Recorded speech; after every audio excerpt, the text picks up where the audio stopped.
खुलुमबाय आंनि बे गोदानै लाबोनाय डेली आपडेट बड' इउटुब चेनेलाव नोंथांमोनखौ बरायनाय थाबाय। दिनै नोंथांमोननि गेजेराव माखासे खौरां लानानै फैदों।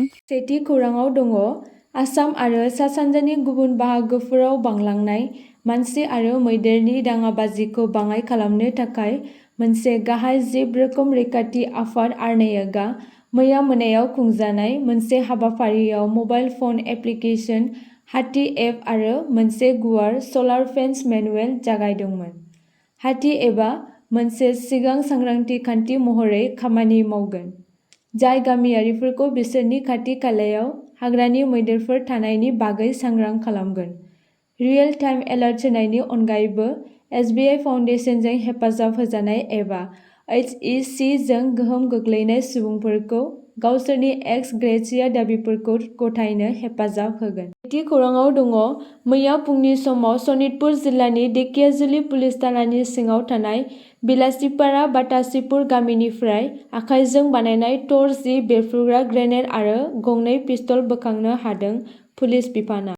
थामथि खौराङाव दङ बलबमनि सानाव मोनसे गिख्रंथाव लामानि जाब्रबथाय जाथायाव साबा जिउ खहा आरो सानै जोखोम। बे जाथाया सोमजियो गसाइगाव महकुमानि सिङाव थानाय कसुगाव महामाया मन्दिरनि मोखाङाव। सिबियारिफोरा कसुगावनि महामाया मन्दिर मोखाङाव आरज गाबनाय समाव गंसे ट्राकआ गोख्रै खारथिजों फैना सौग्रावफैयो। जाब्रबथायाव जिउ गोमानाय सुबुंफोरखौ सुक्रन रय, जय रय, बापसी घोष, बासुदेव रय होनना सिनायथि होनो हायो। ब्रैथियाव दङ मैयासो जाना थांनाय दुरान्ड काप फुटबल बादायलायनायखौ बडलेण्ड एफसि आरो बिएसएफनि गेजेराव नुनो मोन्दों आरो बे बादायलायनाया कक्राझारनि साइ स्टेडियामाव जादोंमोन आरो बे बादायलायनायाव बडलेण्ड एफसिआ 4 गल आरो बिएसएफ एफटिआ 3 गल सोनो हादों। बाथियाव दङ बडलेण्ड एफसि फुटबल टीम हानजानि गेलेगिरि बिरखं दैमारि आरो अर्जुन मार्डिया इन्डियान रेलवे हानजायाव सायख'जाबाय।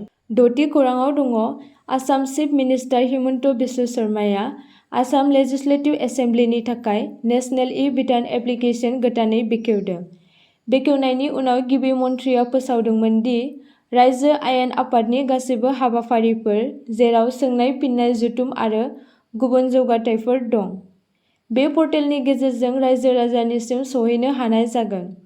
हायुङारि ई-बिधान एप्लिकेशनआ मोनसे अनलाइन पर्टेल जायखौ डिजिटाइज खालामजानाय आयेन आफादफोराव नोजोर होनायजों लोगोसे आयेन आफादफोरखौ पेपारलेस खालामनो थाखाय डिजाइन खालामनाय जादों।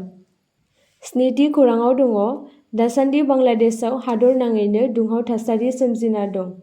हिन्दु मानसिफोरनि सायाव गाज्रि आखु दिन्थिनाय, न'-बां, मन्दिरफोरखौ बुख्रुबनाय, जायनि थाखाय बांलादेशनि सुबुंफोरा गावनि हादरखौ गारना खारनो गोनां जादों। प्राइम मिनिस्टार मदिखौ गोख्रों राहा लानो थाखाय खावलायदों करिमगन्जनि एमएलए कमलकिया दे पुरकायस्थआ। दाइनथि खौराङाव दङ मोनानि 1:30 रिंगायाव बांलादेशनि माखासे सुबुं मस्योर शेख, मस्योर मुल्ला, तानिया मुल्ला आरो रिता मुल्लाया करिमगन्ज सेक्टरनि गेजेरजों आसामाव हाबनो नाजादोंमोन। बिसोरनि गनायथि गैया लासेनो हाबनायखौ पुलिसआ होबथानानै थाबैनो बिसोरखौ होखारहरना गावसोरनि जायगायाव थिनहरफिनबाय। गुथि खौराङाव दङ आसाम पुलिसनि आखायाव दिनै मोनायाव आरोबाव मोनसे जाफुंसारनाय। कक्राझार चिरां हाग्रामायाव सा 20 लाइमोनफोरनि मोनसे हानजाखौ हमनो आरो दिहुननो हादों आरो बिसोरजों लोगोसे माखासे हाथियार बोखांदों। अट'मेटिक राइफल गं-6, सिंगल शट राइफल गं-4, पिस्तल गं-3, हेन्ड ग्रेनेड गरबा, एके राइफल मोननो हादों। आसा खालामो नोंथांमोना भिडिअखौ नायनानै मोजां मोनगोन आरो चेनेलखौ लाइक आरो साबस्क्राइब खालामनानै लागोन।